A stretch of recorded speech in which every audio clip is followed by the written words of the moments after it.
পবিত্র ঈদুল ফিতর ও সাপ্তাহিক ছুটিতে পর্যটকদের পদচারণায় মুখর বিশ্বের দীর্ঘতম সমুদ্র সৈকত কক্সবাজার। সুগন্ধা, লাবণী, কলাতলী সৈকতের বিস্তীর্ণ বালিয়ার রূপ নিয়েছে জনারণ্যে। ছোট বড় সহ ঈদ আনন্দ উপভোগ করছেন নানা বয়সী দর্শনার্থীরা। তবে ছুটি শেষে ফিরতে শুরু করেছেন অনেক পর্যটক। কক্সবাজার প্রতিনিধি মোর্শেদুর রহমান খোকনের তথ্য ছবিতে নাজমুল নিশানের ডেস্ক রিপোর্ট। একদিকে ঈদের ছুটি, অন্যদিকে ২৬ মার্চের সাথে যুক্ত হয়েছে শুক্র ও শনিবারের সাপ্তাহিক ছুটি। সব মিলিয়ে টানা ছুটিতে পর্যটকের ঢল কক্সবাজার সমুদ্র সৈকতে। পর্যটন সংশ্লিষ্টরা বলছেন এই ছুটিতে প্রায় ৪ লাখের মতো পর্যটকের সমাগম হয়েছে। কেউ সমুদ্রের লোনা জলে ডুবে ক্লান্তি ধুয়ে ফেলছেন, কেউ বালিয়াড়িতে বসেও উপভোগ করছেন সাগরের হিমেল হাওয়া।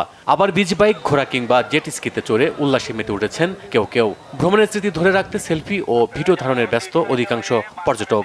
অনেকদিন পর আসলাম, এনজয় করতেছি। পানিতে সবাই ওঠানামা করতেছে, এগুলোই ভালো লাগে। তো সমুদ্রের ভিউটা আমার খুব ভালো লাগে, তো সেই হিসেবে আমার পার্সোনালি কক্সবাজারকে আমি চুজ করি। বিচে আইসা তো আরো বেশি ভালো লাগতেছে, এখানে এত সুন্দর ওয়েদার, আসলে বেশি ভালো লাগে আসতে তাই।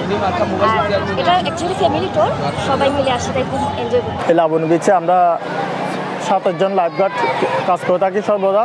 পর্যটকদের নিরাপত্তায় কঠোর অবস্থানে রয়েছে প্রশাসন। আমাদের কলাতলী বিচ, সুগন্ধা বিচ এবং লাবণী বিচে 3টা টিম আছে।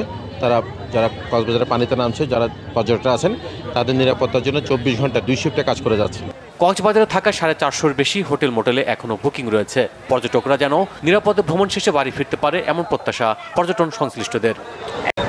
Bangla vision news desk.